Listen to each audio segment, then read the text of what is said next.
Thinking about changing locations and shit.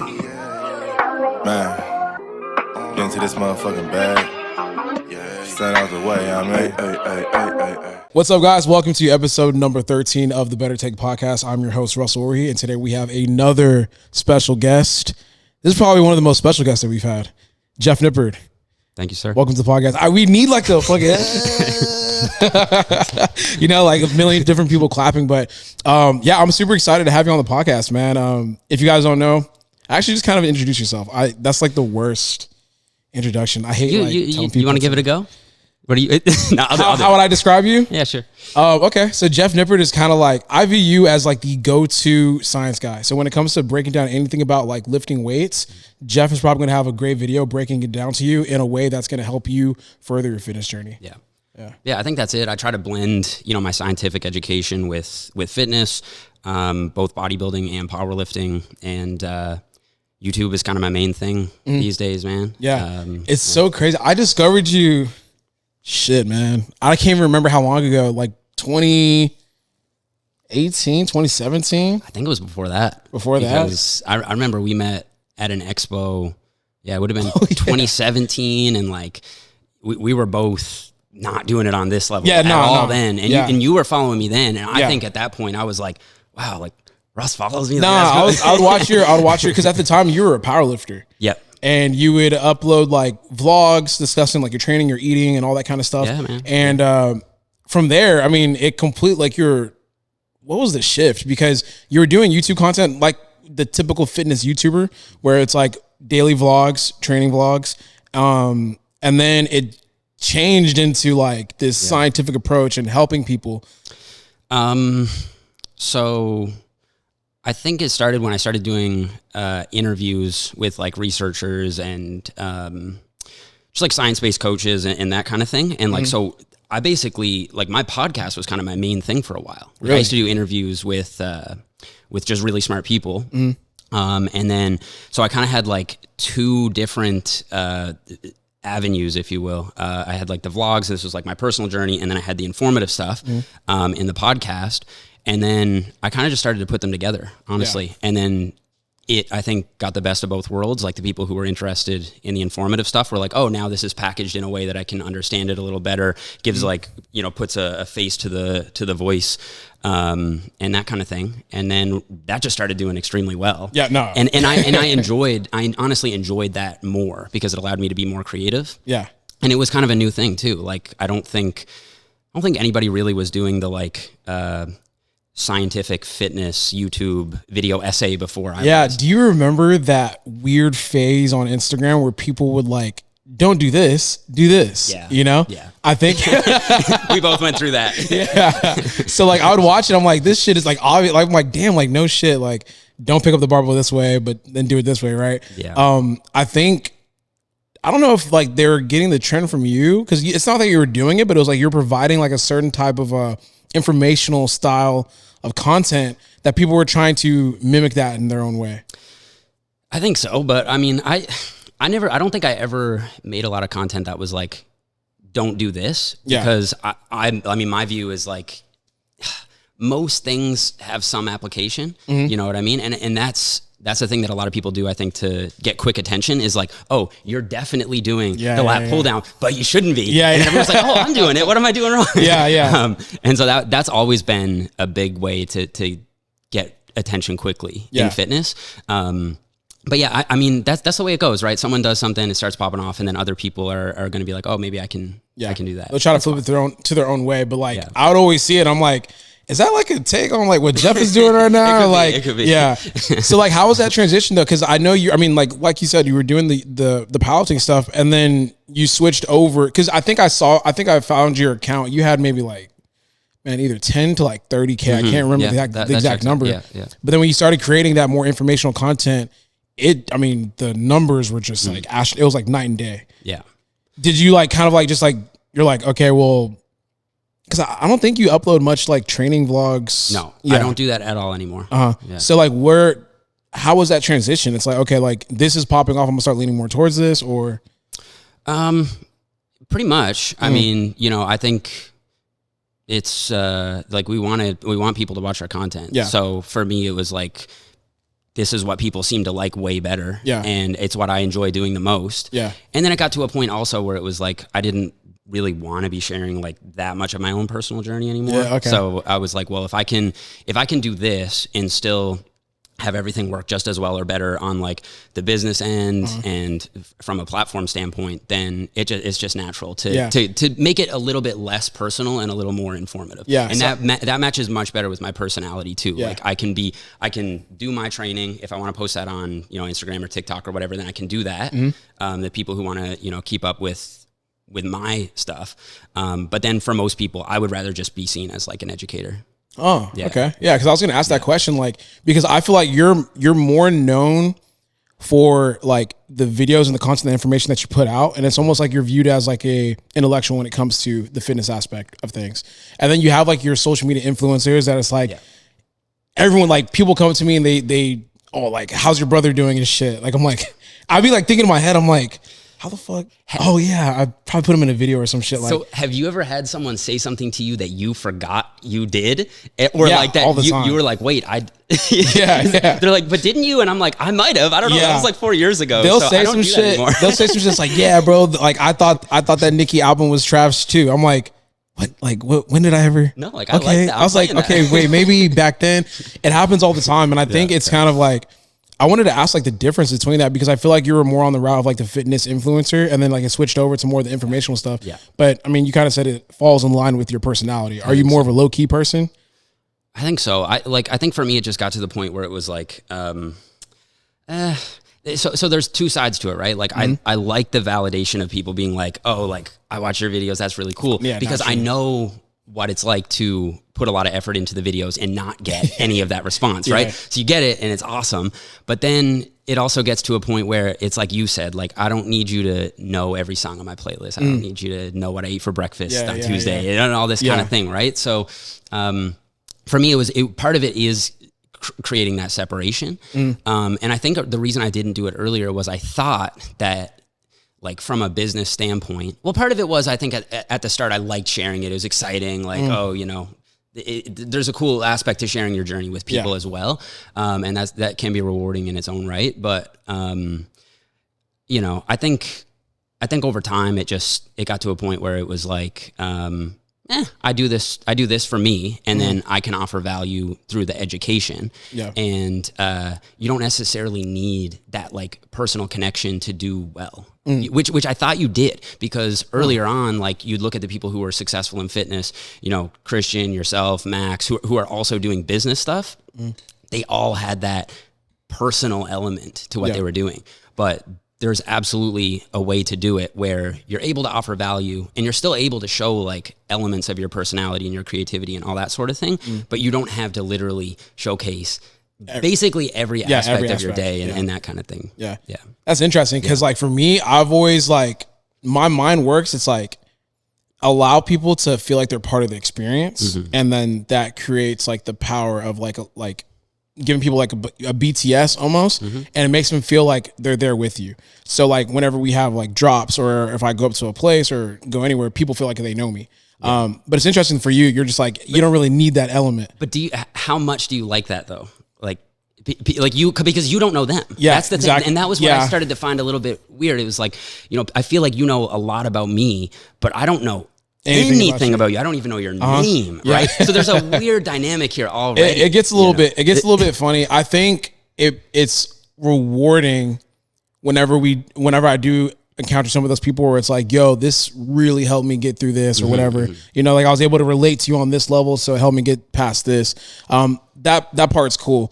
But then like the other side of that is like obviously getting judged for like anything that you do, like any choice that you make. It's like scrutinized to a certain level, and you're just like, I could have just kept this to myself. Yeah, like, exactly. That's the thing. Like, that's it. It's not. I don't have to like share it with y'all. You know what I'm saying? But and you don't either, because I think most people who follow you, yes, like there's the other aspects that I think make you very like attractive to a viewer, but like your main thing is your powerlifting. Yeah, right. exactly. It's your success in the sport.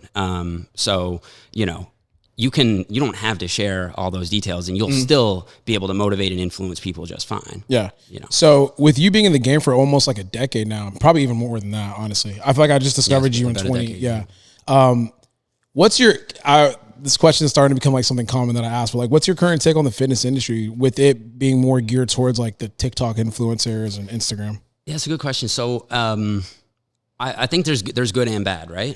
So like from my standpoint, I like the fact that there is short form content that I can make, because at this point, if I make a YouTube video, I basically just want it to be more or less all encompassing for that topic. So that requires a lot of research, scripting, editing, filming, refilming sometimes. Like it's a whole process. Yeah. So I can only really upload a handful of times a month at best. Yeah. Right. So the short form content allows me to get more stuff out there. So if I want to show a workout that I did the other day, I can just put that, on an Instagram reel or Instagram story or whatever. Yeah. So it makes it gives me another avenue to create content. But then the downside of the short form stuff is that you can basically give no context for information. So it's really easy for disinformation to get amplified. And that's probably the worst part of it. And also I don't find TikTok and Instagram are as meritocratic as YouTube. So like it doesn't at all reward good content. Yeah, no, it just doesn't. rewards sensational content or whatever it is, right? It's not even sensational. It's whatever will get people to watch for the longest percentage of the length, I think, right? It's something like that. Whereas with YouTube, if you don't have value, if you don't have a deliverable at the end, then people are so much more likely to be like, well, I'm just not going to click his next video. Yeah, exactly. Right? If you don't deliver on the promise, they're going to be so much less likely to click the next time. Yeah. But with TikTok, you don't actively decide what you're going to click. You're just scrolling. So if the algorithm thinks that you've got something people are going to watch for a long time, they're going to feed it to you regardless. Exactly. Yeah. So that's I think that would be the most negative aspect of it. But again, we could have said the same thing about YouTube 5 or 6 years ago. Like we could have said, oh, there's so much trash. Like it's all good. And we did. And we did. There's people that were saying that. I mean, there's good and bad. I like I said, I like aspects of it, but the misinformation thing I think is the worst, because it becomes very, very like bare minimum, lowest common denominator as well, because people will be like, oh, if you want to train this, do this. Yeah. Dude, like, I guess people need to know that, but like, do they? Like, do people not know that? It sucks too, because like, if you guys haven't checked out his videos, obviously go to YouTube and type in Jeff Nippard. Your videos, like, just from a content creator standpoint, I know you spend so much fucking time making those videos. So it's like that effort doesn't necessarily get rewarded these days. It's like when you look at a lot of the content creators that are popping off and like the stuff that goes viral, it's like the most basic shit. Like there's this one content creator, I'm not gonna say his name. He literally just, for the people like watching the YouTube, he literally just holds his phone like this, just looks into his camera, and literally that shit's not like 1 million views. That's crazy. And it's like it'll say some shit like da da da da da da. Right. And I'm like, fuck, man. There's no way. Like when I was coming up, that shit would ride. Like there's just no way. It's also annoying a bit as a creator, because sometimes I'll put 5 or 6 hours into making a reel, and it's like I've got the text on the screen, and I'll even sometimes put in some visuals and this kind of thing, and it's like, oh, this is good, like this is a good workout, and everybody's gonna want to do this workout. Trash. But then you see something, and it's literally just like something like you just said. Someone repackage exactly what you just did and spend like 2 minutes editing it, and then it just pops the fuck off. And sometimes it's like the lower effort you put in, the better it does, which is weird, because on YouTube, it's not always the case that the more effort you put in, the better it'll do, but it's a pretty good bet. Yeah. On TikTok and IG Reels, it's a bad bet. Yeah. Like I actually think it's inverted. No, I think if you overcook it, people are less likely. It's less likely to do well. So I literally think it is inverted. So like I have Do on here now. We'll create amazing content, like motivational, just like beautiful, nicely filmed workout sessions, like the same shit I would film on my phone though. And we'll post it, and it's like IG's literally saying we don't like this. It's not even so much like my followers don't get to see it. It's literally just like, we don't like this and we're not going to push it. So then I'll grab my phone and record my session. Views are amazing. Views are great. And I'm just like, I literally think it's like either maybe a psychological thing from like the people that are watching me, or just like the platform itself. lower quality videos from my page just does better. No, I agree. I've noticed that too. And I'm like definitely a quality over quantity guy. So like for me, that's a little bit frustrating, but I have a question. So do you think that there's something inherent in the algorithm that detects, oh, this was filmed with a DSLR or something, and it down filters it? Or is it just the fact that people see it and it feels less relatable because they like either subconsciously or consciously recognize like, oh, there's a lot of pixels here. It wouldn't look like this on a phone. And then they're more likely to swipe. I think that's true for TikTok. TikTok, man, if we film anything high quality, it goes to the shit. Like it'll literally get like 2K views, like which is, I have like 350K on TikTok. So like that normal is like, I mean, that number is pretty low. Right. But I'll film the same thing off my phone and it gets the response that's comparable to my following, which makes sense.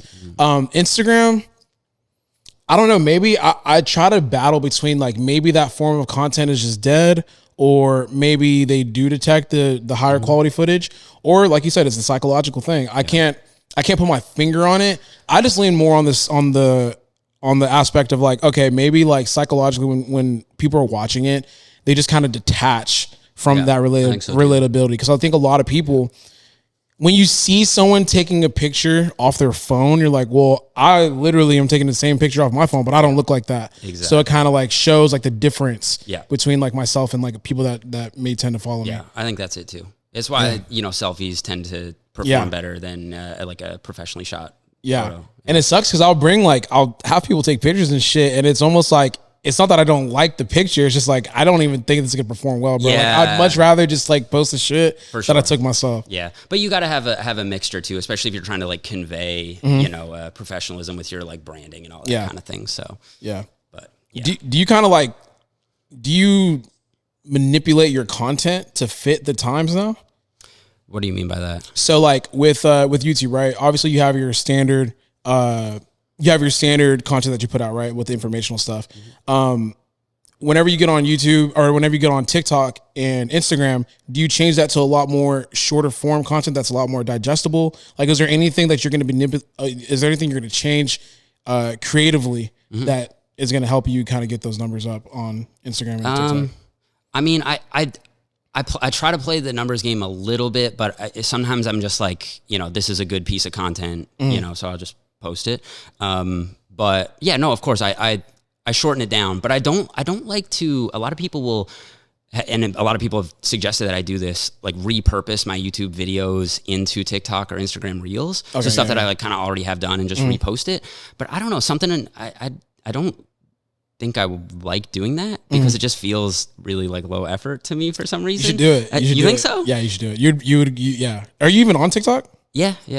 But it's all like, it's all original. So I'll film a workout and then I'll just basically trim it down and I've been voicing over my workouts. Those are good. And those do perform well, honestly. So I'm just going to keep doing that. It's basically like a really, really short version. So I'll either do, how like I have workouts and I'll do a science explained where it'll be like, okay, here's, the bench press. Here's what the research says about this for chest hypertrophy. Here's the different techniques you can use. And it's like a really deep dive on each exercise. I'll do that on IG Reels or TikTok, but it'll just be a super condensed version. So I'll just take like one part of it and talk about it. So I'll just talk about the technique, or I'll just talk about why, what part of the pec is likely to be targeted. And then it's just moved on to the next thing, right? Okay. Because if I try to do a deep dive, one, I'll run at a time. Yeah. And two, I just don't think it's what people want. Yeah. I think, man, you should do it. You think I should repurpose the YouTube stuff and just repost it? Yes. 100%. But and because you're going to, TikTok is a whole, so like, I feel like before I was very skeptical of TikTok and its staying power, almost like how Threads came up.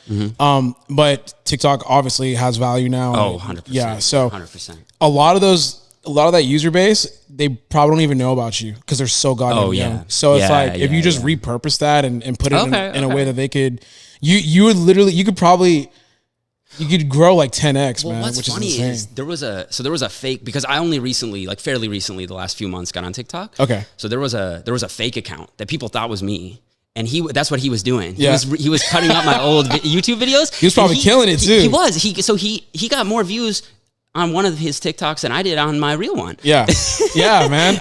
That's what I'm saying. Like, you should definitely repurpose it and post it on there. And it was, he cut up the video that I did about is sumo cheating. Okay. And it blew up on TikTok. Like it got It's a huge debate several million views. Yeah. But see, to me, it almost feels like it honestly almost feels like cheating a little bit, because you're It like is, taking but- content that you made for a different purpose. No, right? I look at it, it's like you've already put the work in. Like you've already done it. Like it's almost like an OG coming to a youngin and showing them the game. But then what about people who like, oh, I watched this video and now there's just like the great value version of it on TikTok. Like, they already got the already got the video in the way that they were supposed to. Okay. Because I look at it like this, right? I think I've explained this before. TikTok is like in its infancy still, and there's a lot of people that are just like jumping into the fitness community through TikTok, so they don't know anything about anything. I posted a video that worries me a little bit. So, but then like now you're the OG and you're showing them, and it's like, yo, like do X, Y, and Z, because there's a lot of people out there that are putting out shit information. So it's like, I think that's where you should come in and be like, hey, like I'm proven, this is the way I think that things should be done, and kind of play your. I'll think about that. Yeah, I'll think because bro, as something as simple as like putting on knee sleeves. Like I made a video about putting on knee sleeves and it went viral, and I'm like, bro, like everyone knows how to do this already. Though I'm not super surprised at that. Yeah, but yeah, I don't know. The other thing is like I'm not a user of TikTok, so like I don't really use the platform. So to me, it's a little bit like I don't really know what the trends are, so to speak, and that kind of thing. So it's like if I just cut and paste what I have in my YouTube videos, I almost feel like I'm not playing necessarily by the platform's rules in a way. Like there's a certain way to do YouTube. There's a certain way to do Instagram. Yeah. There's a certain way to do TikTok. Yeah. So maybe it's just whatever goes on TikTok, and maybe it's fine. I'm not really sure. Yeah. There's subcultures of TikTok, because I use TikTok because TikTok, I mean, it's like funny. I missed out on the Vine wave because I was such a hater. Okay. And then like now when TikTok came up, I was still a hater, and then I got on it and I was like, oh shit, this shit is fun. So you like it? I like it. Yeah. I like it. I'm not on it as much as I used to be like a couple months ago, but like their algorithms is the best. Like they'll nail your interest like that, and it's bad because it'll keep you on the app. Right. Good for them, but bad for me because I could be on TikTok and 3 hours pass, and I'm like, shit, I've been looking at videos for fucking 3 hours straight. That's crazy. So you just have to be careful with that. But I think there's good value in investing in it.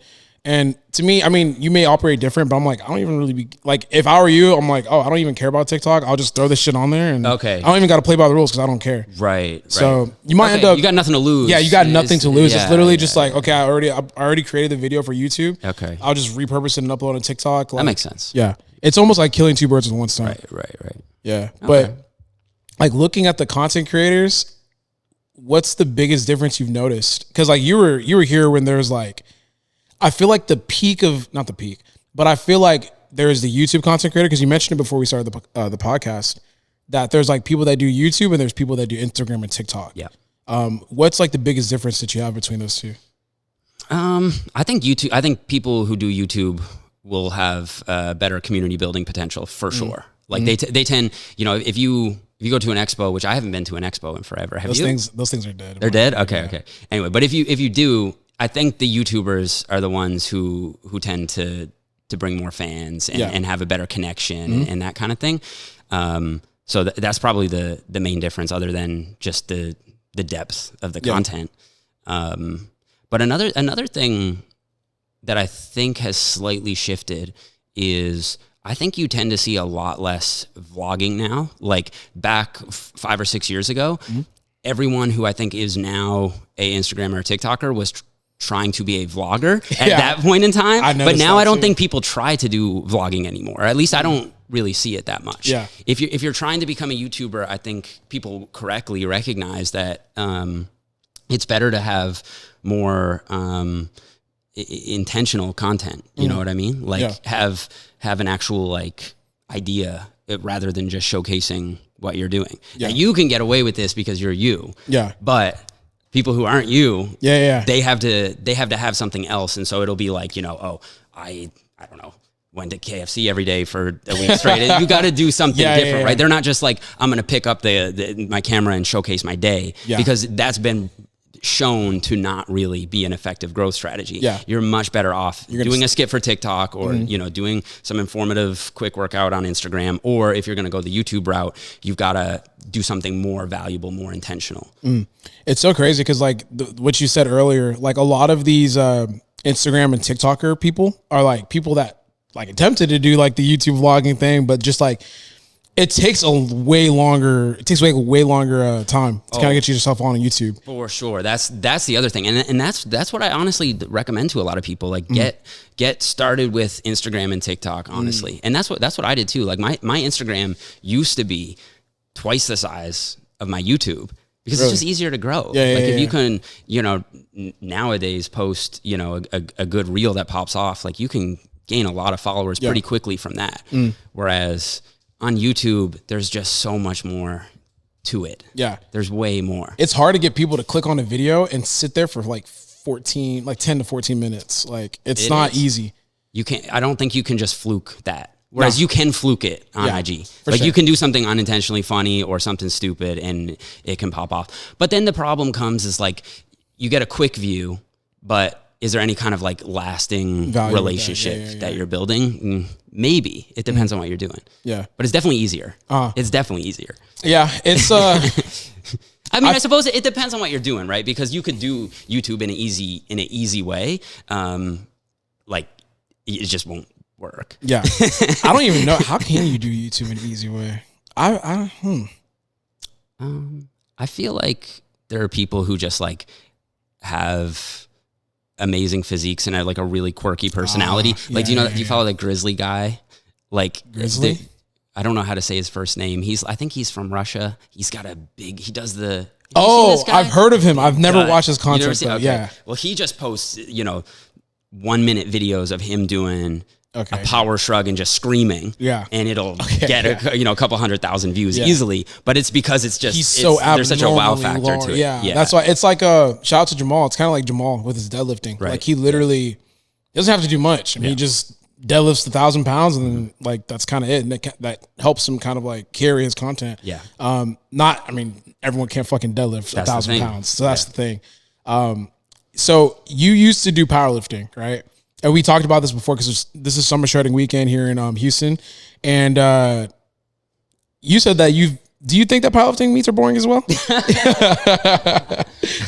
So I do. And I think it's boring to a layperson unless you're already into the sport and you have some reference for what numbers mean. To someone who's watching it, who's not super familiar with the sport, again, you got 3 lifts. Yeah. You got people doing the same lifts over and over and over. You've got all these different people coming out at different times. It's hard to keep track of what's going on. Like when you watch a basketball game, you're always looking at the score, and it's the fact that it's tight and you're following the rules and you know exactly what plays are happening and how things are evolving throughout the course of the game. It's so much more engaging. I find with a powerlifting meet, it kind of drags on, and and I think you can easily get lost, right? Because you don't. I guess they do leaderboards and this kind of thing, I suppose. A little bit. But even for me, but it's not easy to see. Yeah, I'm not gonna lie. That lifting cast, even for me, and I've been competing for like 7 years now, it's kind of difficult to. Isn't it? Yeah. And then you have the issue of kilos and pounds. Yeah. Right? But I will say, I think that, what was it called? That SBD meet? Sheffield. UK, Sheffield. Yeah. I thought that they did a really good job. They had a really high quality stream. The lighting was good. The setup was good. It was really hype. They kind of trimmed the fat of the like mediocre lifters. Yeah. So you just had amazing lifters. Yeah. Like I think anyone would watch that and be really impressed. Yeah. And that was because I think to make it like exciting for like the average viewer, there has to be shit happening in that meet that like physically it's just like, this is like Jesus squatting like 1,000 pounds. Yeah. That. Like you're like, I just watched a human being squat 1,000 pounds. Like the other thing too, man, is like, and with bodybuilding, it's a similar thing. Like everyone is coming out and doing more or less the same thing, right? So to the untrained eye, it's like front double bicep. For me, my untrained eye, like with my untrained eyes for bodybuilding, I'm not gonna lie. Like once they get to the Olympia stage, it all looks the same. Does it? To me, almost. Okay. Like I would say, like top 5 kind of looks the same. They said it looks a lot different in person, But when I'm watching the live stream, I see the pictures. I'm like, damn, that you got 5th place. I'm like, shit, you know. So I don't know. Do you think powerlifting is more exciting than bodybuilding, or do you think vice versa? I think bodybuilding is more exciting to the ladies. Really, for sure. Really, why? Because it's the freak factor, right? And it's more accessible. Like everybody wants, well, not everybody, but most people want to look better. Like and they see it, and there's the visual proof immediately that, wow, that's impressive. Like that's you look at it and you're like immediately no. With powerlifting, like people, you know, some people don't know what the lifts are, like, you know, what a squat even trains. Like it's much more obscure in a way, I think. Okay. And then they have no context for what's impressive and what's not. So and this happens with me. Like I'll put on 3 plates at a commercial gym and people are like, you're gonna squat that? I'm sure you get this too, right? Yeah. So there's no difference between 3 plates and 6 plates, really. If again, to the untrained eye. Yeah. So while it might be incredible for someone to, you know, squat 600-700 pounds to people who know, that number might as well be 400 pounds to someone who doesn't know. So that doesn't give you any kind of entertainment value by the sheer numbers, because the numbers are kind of arbitrary. Yeah. Okay. So if you think like so let's say like a Ronnie Coleman at his prime, right? Peak Ronnie Coleman walks into a gym.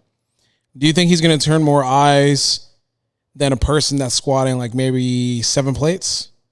Of course. Yeah, I think so. I mean, people look at the body and that's throughout history. Like, you know, you go back to ancient times, like people have always been fascinated by the human body. They've been fascinated by strength as well. Yeah. But I just think powerlifting is far more niched than bodybuilding is. And the other thing, Russ, is like, the reason a big part of the powerlifting appeal to people will be if that person also looks jacked. And I think that's why you're very successful, or that's at least part of it. Yeah, I think like just showing people that powerlifting can be cool, and you could also develop a decent physique with it as well. A lot of people honestly don't give a fuck about strength, if we're being real. Like it's impressive, but I think that a lot of people would choose to look good versus being like incredibly strong. If we're talking mainstream fitness enthusiasts, absolutely. I think most of it is aesthetics or health based, at least from my point of view. And part of that health is strength, but not in a like, I want to put 600 like pounds on my back. I want the focus of my training to be strength. I don't think people are going to sacrifice, because there's a lot of people that would sacrifice how they look to be stronger, like in the powerlifting community, but that's not like a common thing. A lot of people would sacrifice strength to look even better. It's like, I don't really give a fuck. Like, for example, there's like this there's this bodybuilder I was training at the gym this weekend.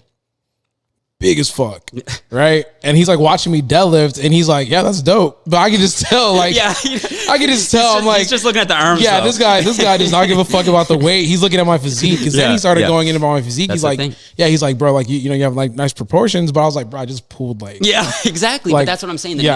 The numbers don't mean really anything. Like to you, and even I'm like that a little bit now, because I'm a little bit detached from the powerlifting community. You'll post it and I'll be like, that's a PR. That's great for him. I'm happy for you. You're like, go Russ, but I don't give a fuck. But you could have shaved 100 pounds off of that, and I would have been just as excited for you. That's you know so funny.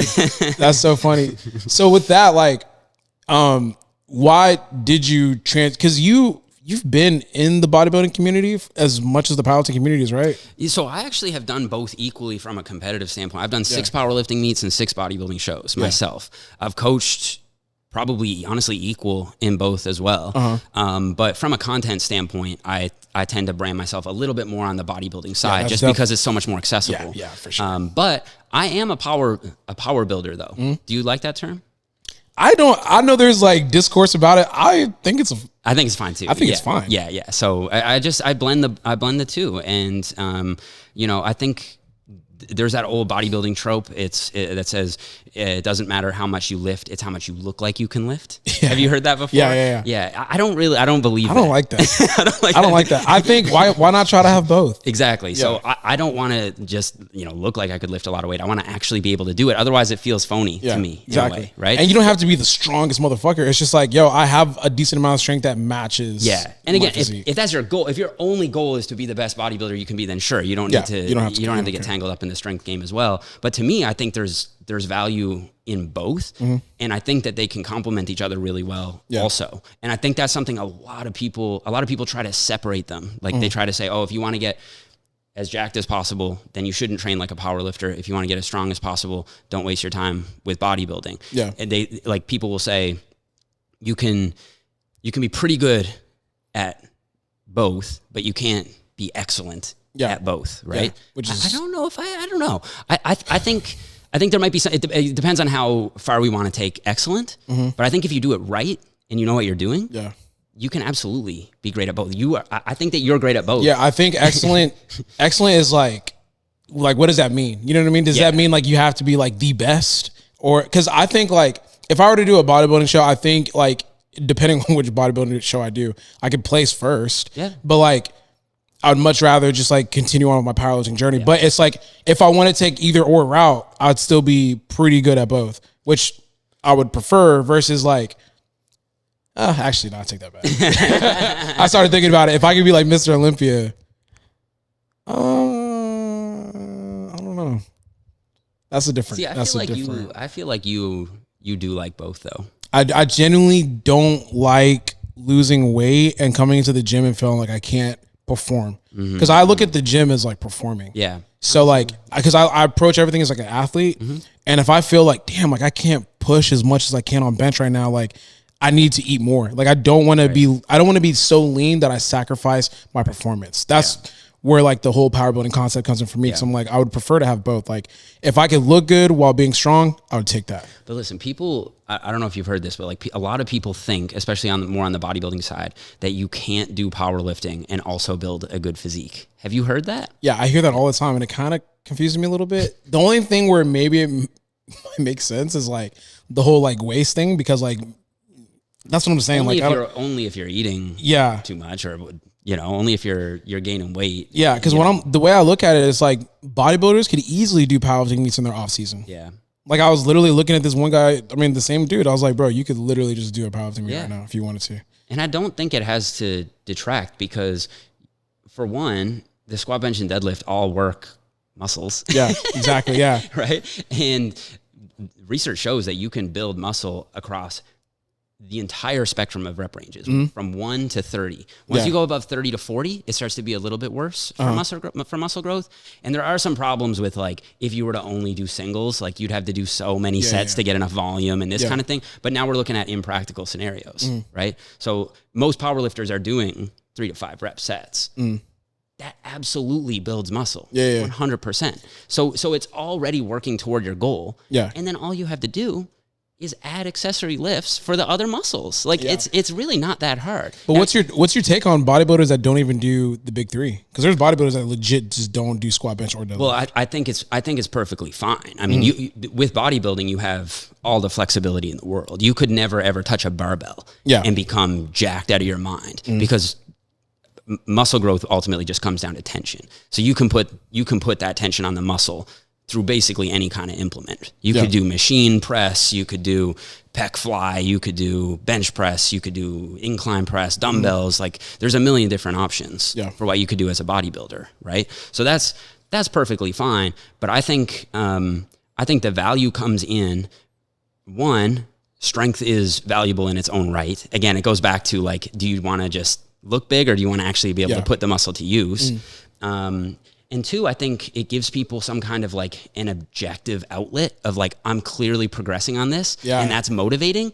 Like if I was going to go, sure, Smith machine incline press is great for the pecs, but like, I'm not going to get hyped up if I set an incline Smith PR. Yeah. But if I set a bench press PR, now I feel motivated to keep going. Exactly. So there's that psychological factor. Yeah. But if you don't share that, if you just don't like the power lifts, then absolutely. If your only goal is to be a bodybuilder, you definitely don't need to power lift. Yeah. But I think it can be helpful for those like psychological reasons and also probably for breaking through plateaus because, especially as a natural lifter, you're going to come to a point where like you're at basically at or very, very close to your natural genetic ceiling for muscle growth. And at that point, it can be discouraging if you're putting in all this work on these exercises and not really building much new muscle.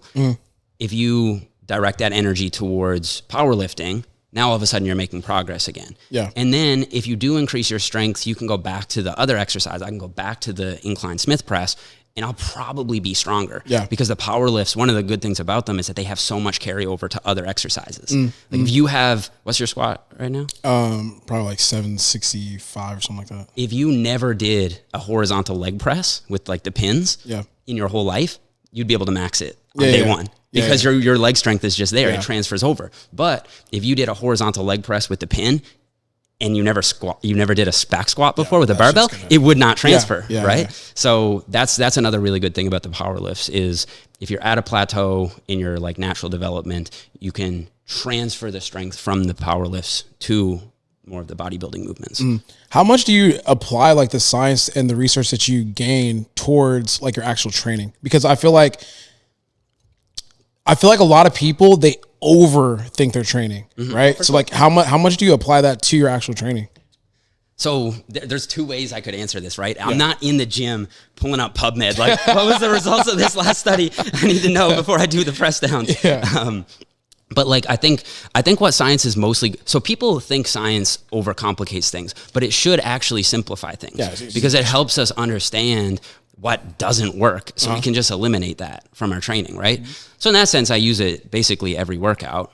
But in terms of like what has science done to inform me on my day-to-day training, quite a lot, because one of the most important things that it's told us is that you have to train pretty close to failure.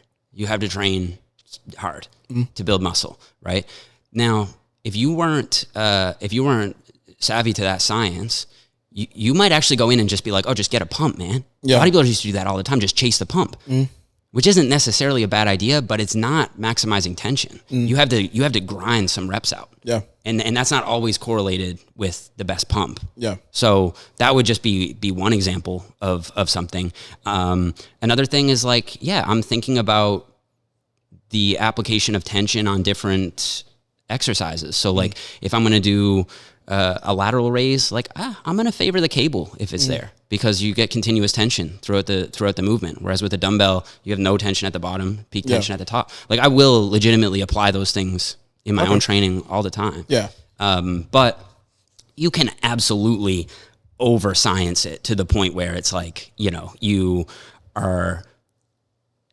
you're basing your philosophy off of like one study that found one thing. Like let's not go that deep into it. It's interesting to consider, but you want to look at the general principles. So again, train very hard, use a variety of different exercises. That's actually something that I think powerlifters probably would be missing out on. Like if all you do is squat, bench, and dead, there are going to be muscles that go underdeveloped. And even in the muscles that do get developed, it probably won't be the most even symmetrical growth across all heads. You do want to have some variety in your training. In terms of frequency, 1 to 2 times a week at least you want to be hitting each muscle. Doesn't seem to be a huge difference with that anymore. And then progressive overload, like you want to ensure that you're doing something more, whether that's you're controlling the weight better, you're adding a rep, you're adding some weight, slower negative, like better technique improvement. There's all kinds of different ways to switch up to make it like that progress. And those are like the main things that should form like the basis of your training. And then when it comes to day to day, there's a lot of self-experimentation in my own training. Like what exercise do I feel better? What feels better on my joints? What, I don't know, what seems like fun for this workout. There's little things that I do like that. And then just, be my own scientist in a way and figure out like, okay, I really like this new variation. I got really sore when I did this. Therefore, that's probably a new stimulus for me. I'll keep that in for another couple months and try to progress on that one. So you mentioned earlier, you said that you have to train hard, right? Like pretty much going towards failure. Do you think, because me personally, like this is an observation I made in the gym Saturday. Because I'm like a people watcher inside the gym. I've noticed that a lot of people do not like focus up when they work out. Like they're casually working out. How do you, number one, like how do you approach your training almost to failure mindset every time you go inside the gym? And then also, what percentage of people do you think do that on a daily basis? Because a lot of people complain about not being able to grow or make progress. And I'm like, chances are, like, I think people overcomplicate progression. Like, if you train well and you train how you're supposed to train and you eat how you're supposed to eat, it's almost most likely it's going to happen, right? Progression. But I just feel like people miss the element of actually pushing themselves inside of the gym. So I agree with you in some context on that. It will happen, but with other people, I think they need more accountability. I think for you, you're so intrinsically motivated that like, I just know the way that you train, you can get away with that. But I think some people might need a little more accountability than that. And like a training log where they track and this kind of thing would actually be valuable for that type of person. But so as for how hard do people train, there's actually research on this, and where they take people and they say, okay, pick a weight that you'd normally do for 10 reps. Okay. So let's say for you, that's like 225 or so. Maybe it wouldn't be for you. For me, it might be 225. Okay. And so the researchers load up 225 on the bar and they say, okay, now you normally do this for 10 reps, right? Okay. Do it for as many reps as you can. Let's see how hard you've been training with this 225. And I forget the exact numbers, but it's something like half of people had like 6 or 7. They got like 16 or 17 reps with their normal 10 rep weight. There was like 20% of people that got more than 20 reps. So they were leaving like more than 10 reps in the tank, RPE 0 or negative RPE. So like it shows that, when people are left to their own devices, they do tend to undertrain. I do think that from a hypertrophy standpoint. Now listen, anything you do is better than nothing. Like from a health and longevity standpoint, mental health benefits, strength benefits, you're going to reap all of those, even if you're training far from failure. If you're trying to maximize your muscular potential, it just will not get it done. And the fastest way to start getting it done is to just get closer to that point of failure.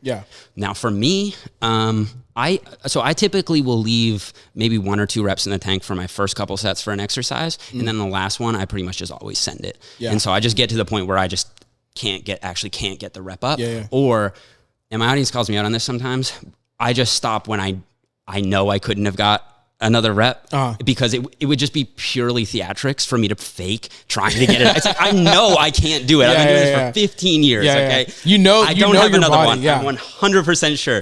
And I've done failure training for so long that I know exactly what it feels like. You know, sometimes I surprise myself. Like if it's a new exercise, sometimes I'll be like, okay, I'd probably normally stop there. Let me just send it, see what happens. And I'll get another rep or 2.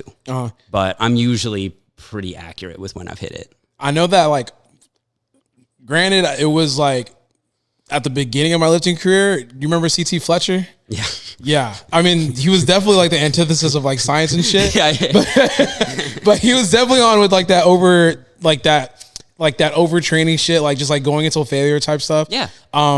I experienced so much muscle growth. Granted, I know it's me and it's like a little bit different, but like, for sure. I grew so much doing his training for like a year, and I had to like switch out all my clothes. And I'm a big proponent of like training till like I do a structural failure. So if you can't get clean reps, you should probably chill a little bit.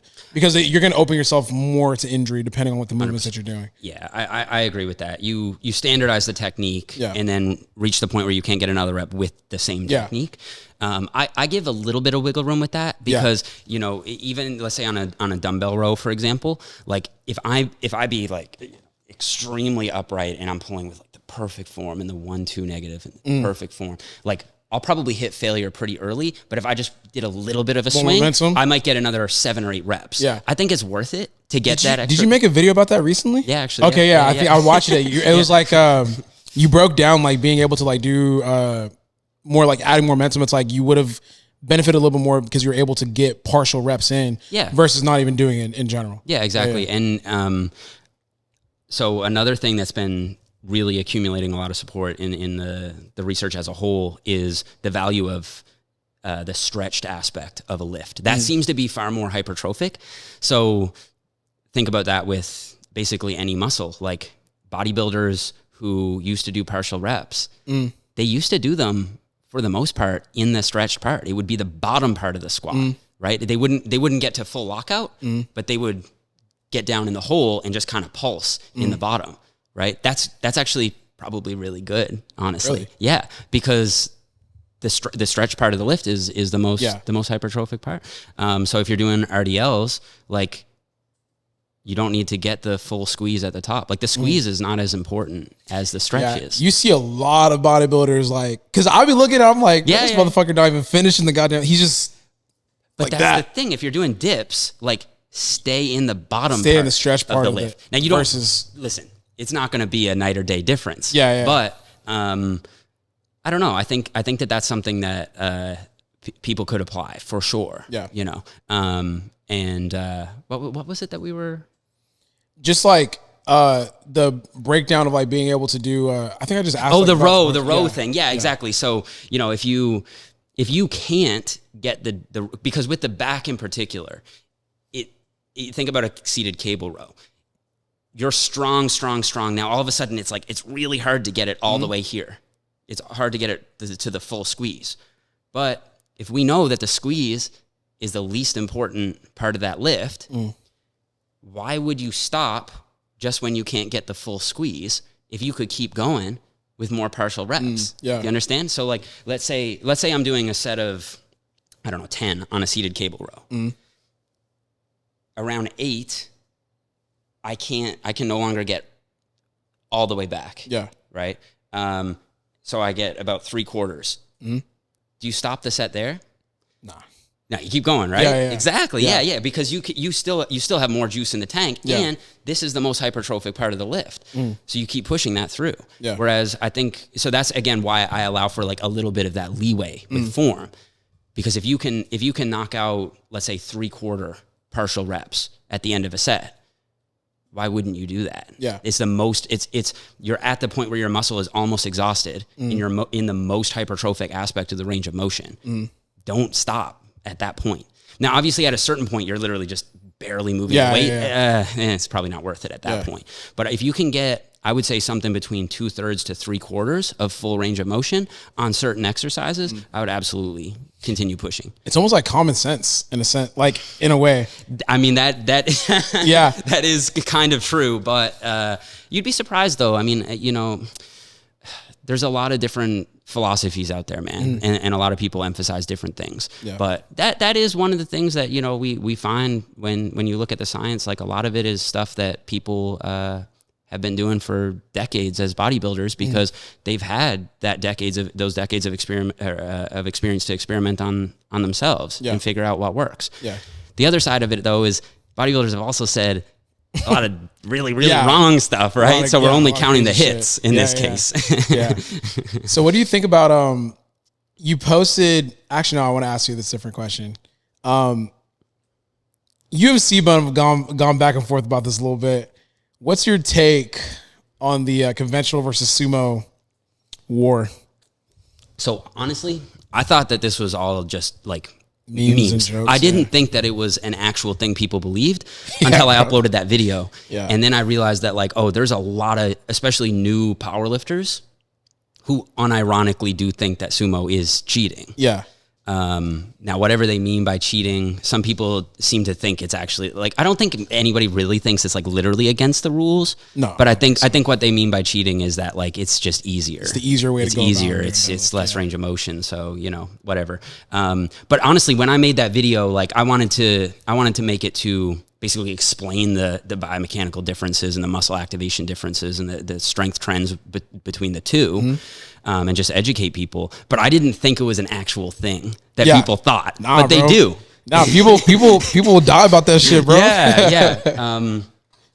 I mean, I just don't think it is. Like, it just isn't. Like, it is for some people. So if that's what you mean by cheating, like, for me, sure, you could say sumo is cheating for Jeff Nippard because he's stronger with sumo. But, like, if that's the case, then you also have to say, a close grip lat pull down is cheating for Jeff Nippard because he's stronger than he is with a wide grip lat pull. Or no, you'd have to say, like, this, if I bench with this much of a grip, this wide of a grip, that's cheating because I'm stronger than with this much of a grip. But no one would say that. Would anybody say that? No, nobody would say that. No one brings it up. They only do it with deadlift. Like, they only do it with this low bar. Low bar is the same low bar thing. or high bar. Like, in that, I'm also stronger with low bar. So is low bar cheating for me? It's like, no, because so again, for me, you could say, if all you mean by cheating is you can lift more weight, then yeah, sure. Okay. Sumo is cheating for me. Yeah. Because I can lift more weight with it. Yeah. But when I go to do my actual training, I account for that because it's all relative loading anyway. So if I can sumo, I don't know, 500, and I can only conventional 455, the 80% that I put on the bar for my set of 5 is still 80%, right? I'm still going just as hard with either. It's just with one, I'm lifting more weight than the other. Yeah. You know what I mean? Yeah. So even for me, it doesn't seem like it's cheating when you look at it on a relative loading scale. Yeah. You know what I mean? But that's not what people mean though. And the thing is if we look at you, you're stronger with conventional. Is conventional cheating for you? It might be actually, because I got for my frame. Because when I look at the distance traveled with conventional, I mean it's not that far. My body's built for like deadlift. So you have less ROM with conventional than No.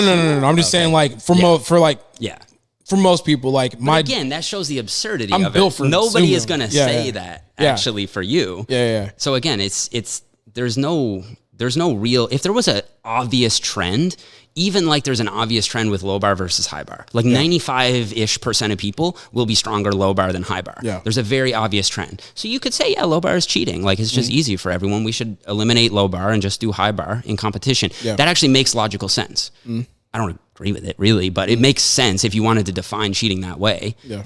With the sumo versus conventional, it's like 50-50. Like some people are better with sumo, some people are better with conventional. So like the argument doesn't even really have legs. Yeah. Like because you just look at what power lifters are doing and they're not, if it was cheating, they would all be pulling sumo, right? Yeah. It's almost like that arch conversation too. Like that arch shit's cheating, but it's just like, look, at the end of the day, it's a sport and you put your body in the most advantageous position. So it's like, to me, I think it's just funny. The memes are funny. I think so too. And that was the way that I always approached it. I thought it was funny, but there are some people who like just legitimately disagree and they have their, they have their different arguments, but I just don't think any of them are sound, honestly. Yeah. I think the only thing that I would say about sumo is that if we're talking about putting powerlifting onto a bigger stage, maybe it might hinder it, but not enough for it to change. Like, but then you still have to get the semantics right? Like you can't just say cheating. No, cheating is incorrect. Yeah. So Cheating is incorrect. Then you could say, oh, we should, but I don't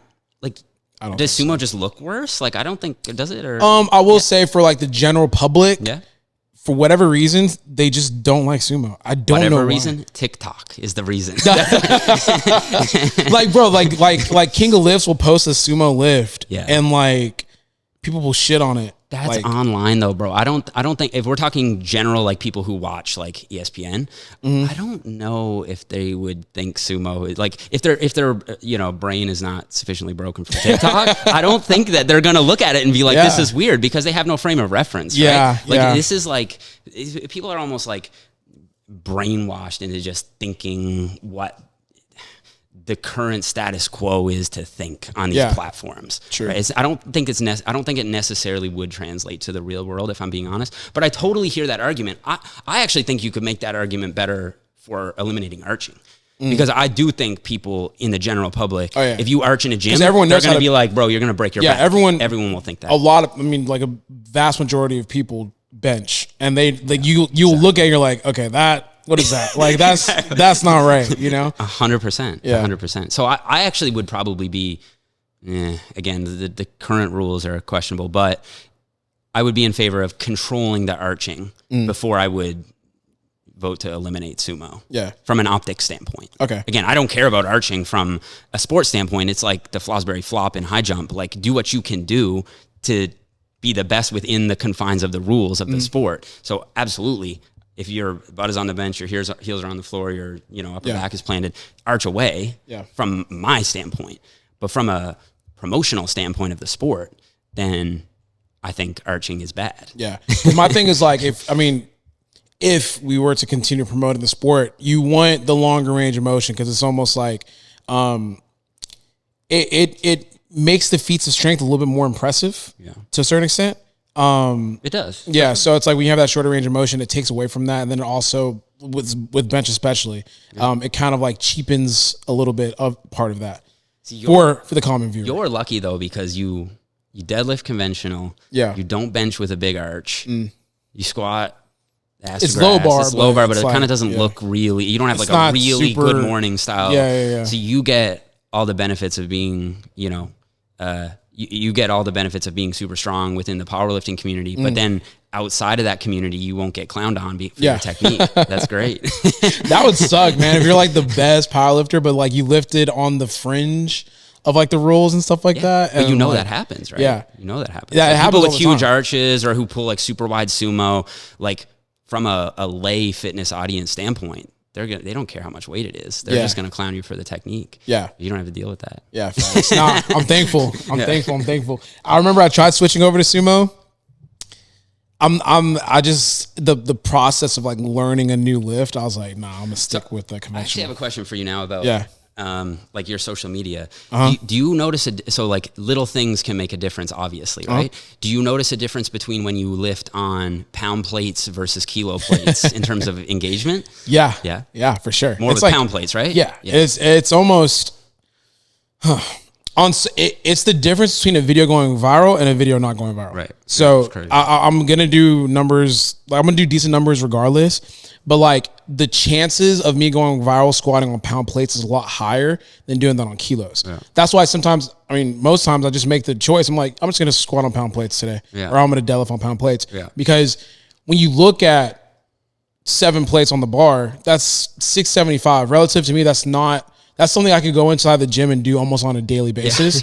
But when someone's like looking, like when like just like a person that's like scrolling, it's like just the look of it's crazy. But when you have it on kilos, it doesn't create that same feeling. And it goes back to the idea of that personal connection. Like most people aren't familiar with kilo plates. They see the red plates and they're like, what is this? They don't even know. How much do they weigh? So many people were like, oh, that's, they don't know that weighs 55 pounds. They just think it's 45. They think it's 45. Yeah. Exactly. Yeah. And I used to get that a lot, but definitely with the pound plates, it's a lot more, it doesn't get lost in translation at all. Exactly. Like people look at it and they realize that's a lot of weight. Yeah. I'm gonna watch this video versus like scrolling through some red shit and they're like, all right, never mind.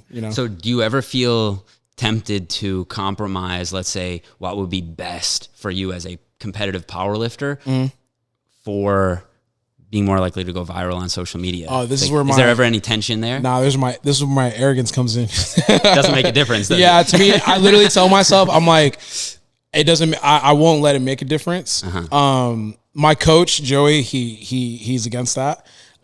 He would prefer for me to lift on kilo plates year round, all the time. But part of my arrogance and my confidence is I'm going to be fine either way. Yeah. I've been lifting for a decent amount of time. I know the differences of lifting on kilo plates, and I know like what it feels like, and I know how to adjust when I do use kilos. But then also at the same time too, I'm a content creator. I'm a social media influencer. So I try to merge the two as much as possible. But I used to think that way when I first started and I was trying to get established in the powerlifting community. I'm like, I need to lift on kilos, But as I've grown and I've understand how my body works when it comes to lifting on pound plates and kilos, because there is a difference, I'm pretty comfortable. Yeah. And the numbers don't change enough for it to be a difference. Right. Like I'm starting to realize like I'll lift the same numbers on pounds and kilos. It just feels different. Yeah. Yeah. No, that makes sense. That makes sense. I mean, like with you being in, do you still do squat, bench, and deadlift? Would you rather prefer to lift on kilos or pound plates? I'm not using kilo plates. No shot. Yeah, well, I mean, like, it's not even. It's not even a question for me. For me personally, like, I would much rather lift on pound plates because just like when you loading that bitch up and you slamming the weights on each other, it just sounds different. It gives you like that energy of like, oh, I'm about to fuck some shit up. And I'm always thinking about like, the let's say least informed viewer and their ability to access the content. If I'm lifting on kilo plates, there's an immediate slight barrier there. Mm-hmm. So I just want people to be on board immediately with what I'm communicating and just be as clear as possible. Yeah, so, that's another factor of it too, just being relatable. Yeah. Lifting the weight itself is already not relatable, right? But like I want to appeal as much as possible. So like me wearing Jordans, me maybe listening to some like music that's currently out that you may be listening to as well. Doing something that might be like culturally relevant at the time. That's my way of trying to like open that door for you to come through. It's like, oh, like I can't relate to what he's actually physically doing, but like he's wearing some new J's, or like he's listening to that new Benny that just came out or some shit like that. So they're able to kind of relate, and that helps them kind of come in and join the powerlifting community. Versus like I'm kiloed out. I got like fucking slippers on. True. And, you know, all that kind of stuff. I try not to lean too powerlifter. Yeah. Because it just kind of alienates like potential people to come in. For sure. Yeah. No, I think you do a really good job blending the two while still having that, you know, much more powerlifter slant to everything you do.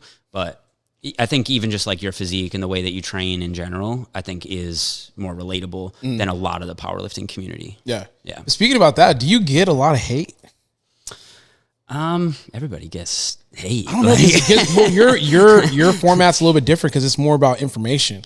Yeah. Like I'm talking about, do people like leave like hate comments on your shit and like they go at you or anything like that? I honestly don't really read YouTube comments anymore. Yeah. At all. Like I'll read through the top ones to see, but I'm not going into depths for sure. But no, I mean, I get hate from hate in terms of like, I get a lot of people. So a lot of people in my audience, they think they know a lot about training that they may not necessarily know. And so there's a lot of like one-upmanship, like, oh, Jeff thinks this. Well, have you seen this study? Like that kind of thing. Yeah, you get a lot. You get a lot of more like response videos, right? Yeah, to like your stuff. Yeah, yeah. So people try to critique like the actual information, but in terms of like personal attacks on me, I don't tend to get a whole lot of that unless it's just some stupid thing. Yeah. But I don't get like.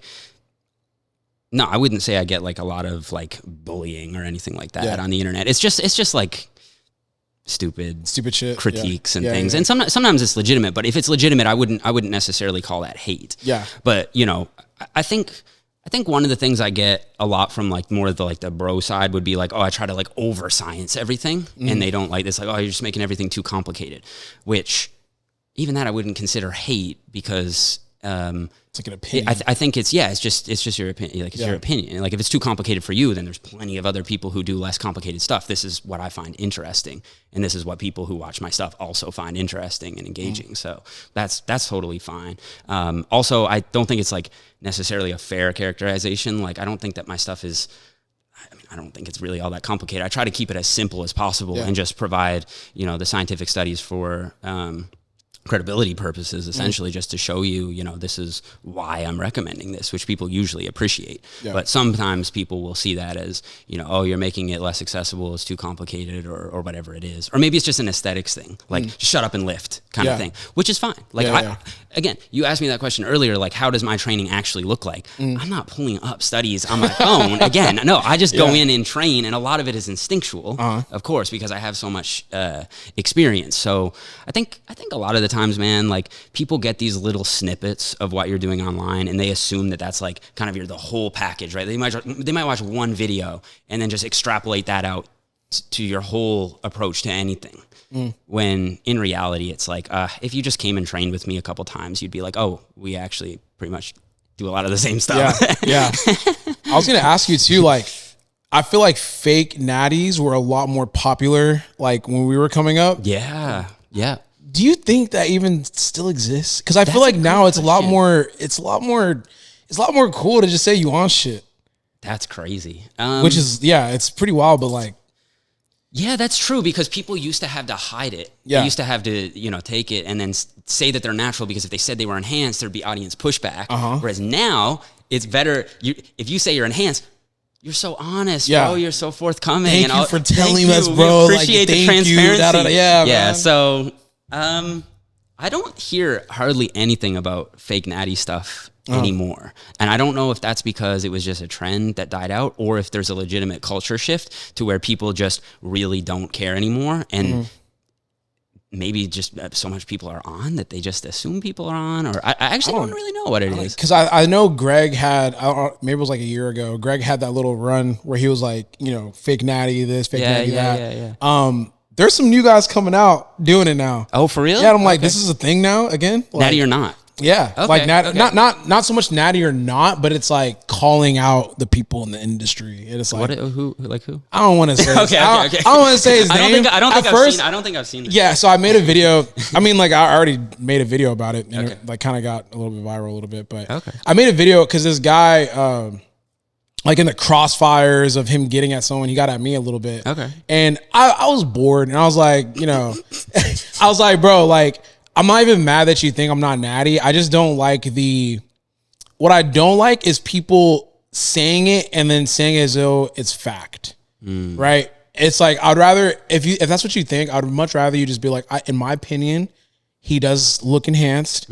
I don't know though. He competes in the tested federation. He passes the test. I can't really say without a shadow of doubt. Whatever. Yeah, but my issue just comes when people say it like defiantly, like nah, that guy is on shit. And if you think he's not, you're a fucking idiot and you're lying to yourself. I'm like, damn, bro. Like, I mean, yeah.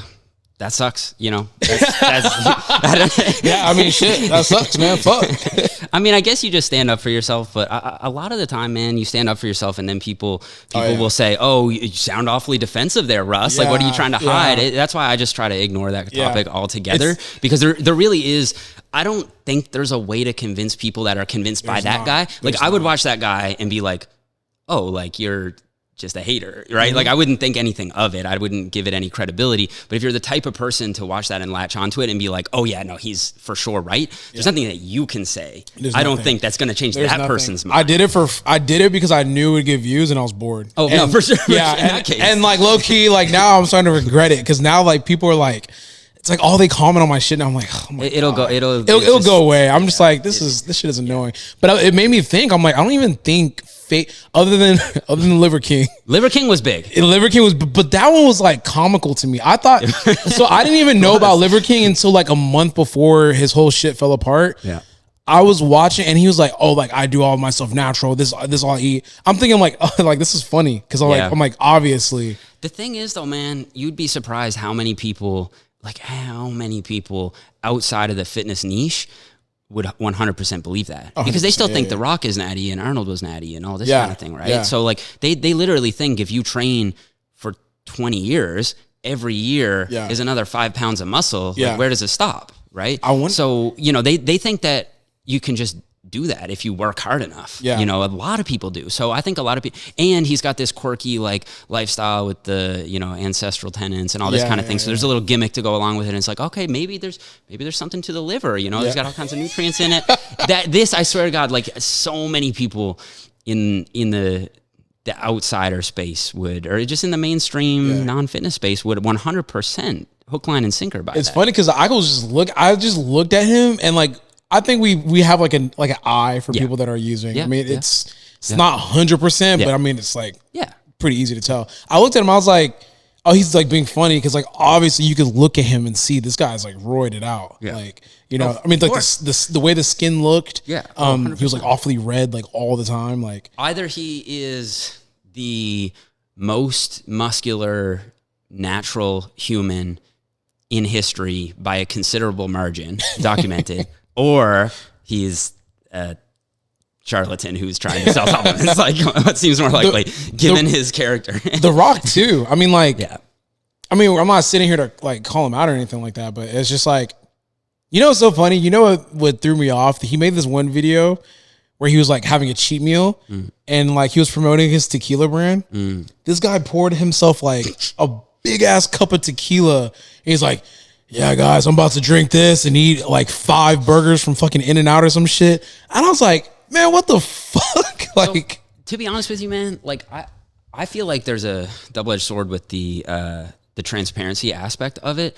Because it becomes so, it does become so normalized and people are extremely transparent about the fact that they're using, but then not transparent about the negative side effects and all this kind of thing. So like it almost makes it seem much more attractive and glorified than it actually is in real life. So I feel like I don't think people have, like, I don't think The Rock, for example, has an obligation to come out and be like, this is my stack. And I don't think Liver King did either, but don't go on 10 podcasts and claim natural when you're taking $10,000 worth of gear every month. You know, just don't say anything. Yeah, you don't even gotta say anything. Or use the code words. Like I'm on some vitamins, or I'm you know, there are ways you can if you're asked it directly without having to like lie, but you don't have to, you know, come out and say that you're enhanced. I don't think anybody needs to do that. Because I think the only benefit of like maybe like lying or whatever is just that you're protecting the youth that does watch you. Yeah. Because there's a lot of ignorance is bliss. And like there's certain things that I'll do that like I'm like,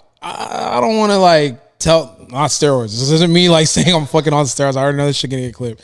But I'm like, there's certain things that I do that like I'm of age to do, but I don't talk about because I know that the young minds are impressionable.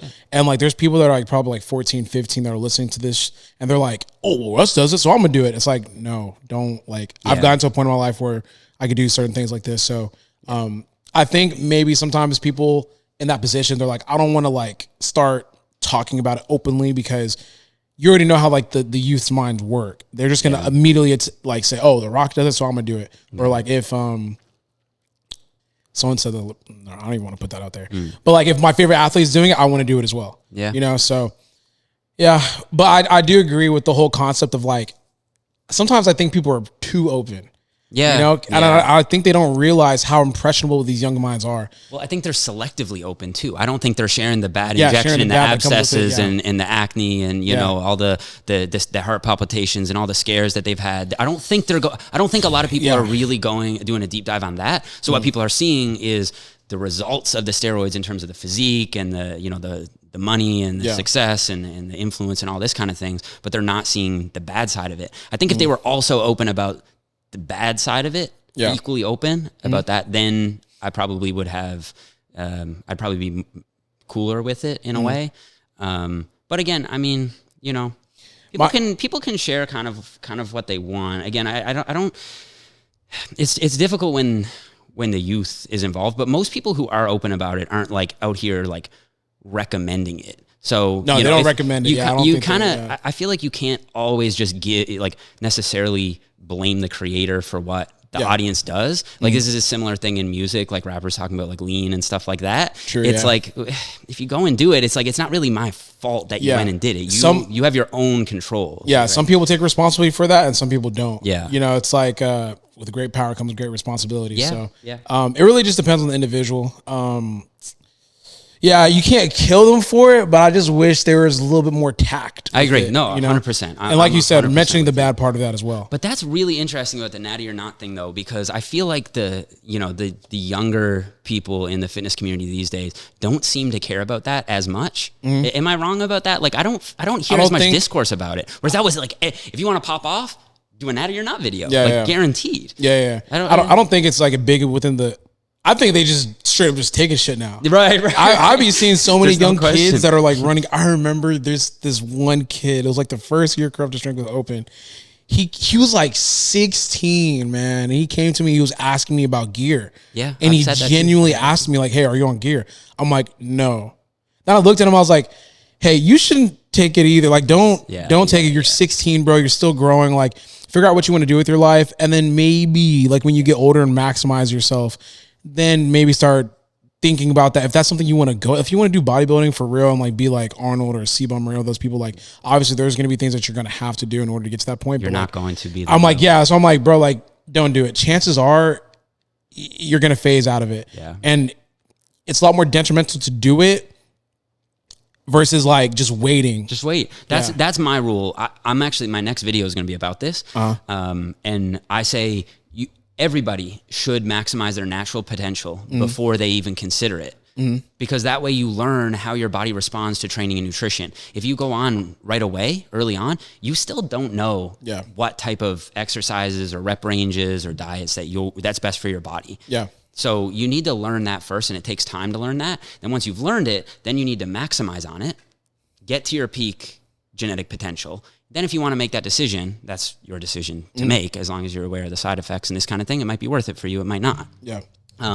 But in order to get to that point where you've basically maxed out your natty potential, you're looking at least 10 years. Yeah. So, you start lifting at, I mean, people are starting younger now, 16. Before you even think about it, it's at least 26, 27. Yeah.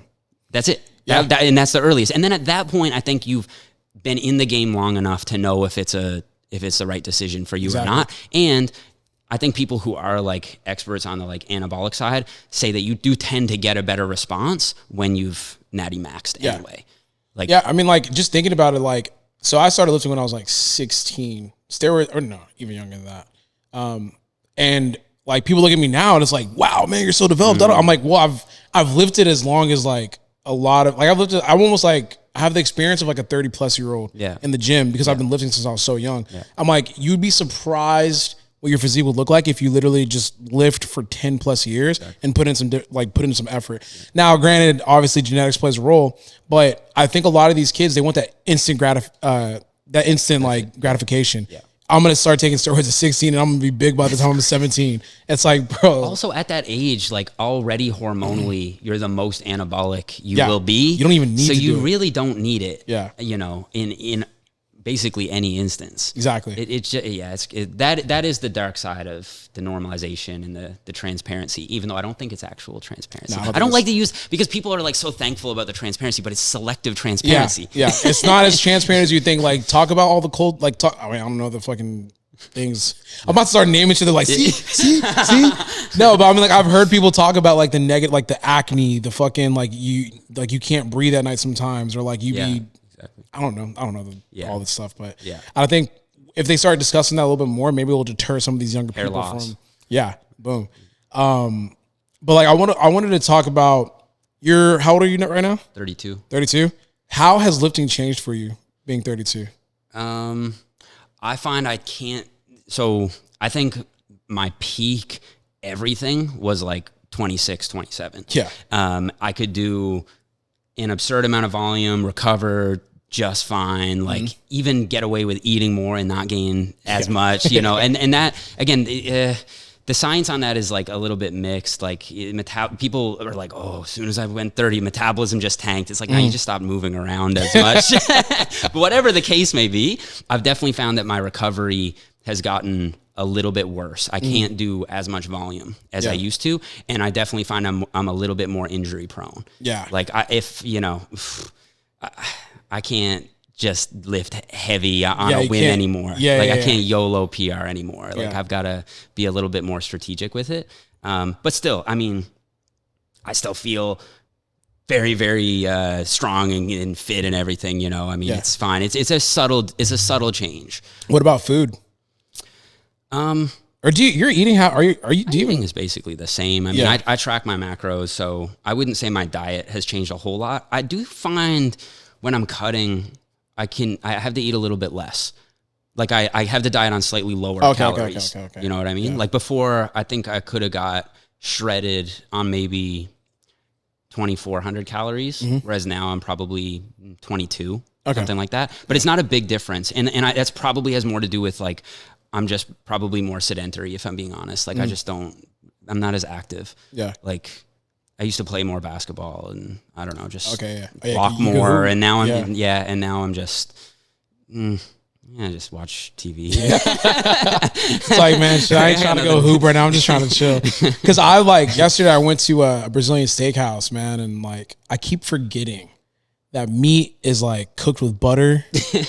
And I'm like, I've developed lactose intolerance and like the people listening already know what I'm about to say, but I was suffering this morning for sure. Like it just, when I was younger, I could eat whatever the fuck I want. Like I could just, not that I ate like shit all the time, but like I could eat McDonald's and go train right after. Like you're like, hey, are you eating before we go to work out? I was like, nah. The other thing, bro, is alcohol.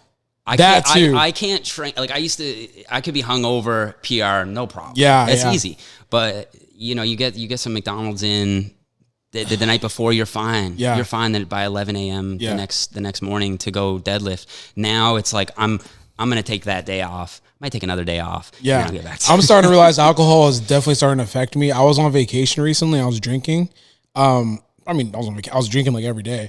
I felt like shit. Yeah. Like my stomach was just fucking all over the place. I was like, this is nasty, man. Yeah. Like I now understand what you could look like if you drink consistently. It's pretty bad. It's kind of scary. It's definitely one of the worst things you can do from a physique and performance standpoint. Yeah. Yeah.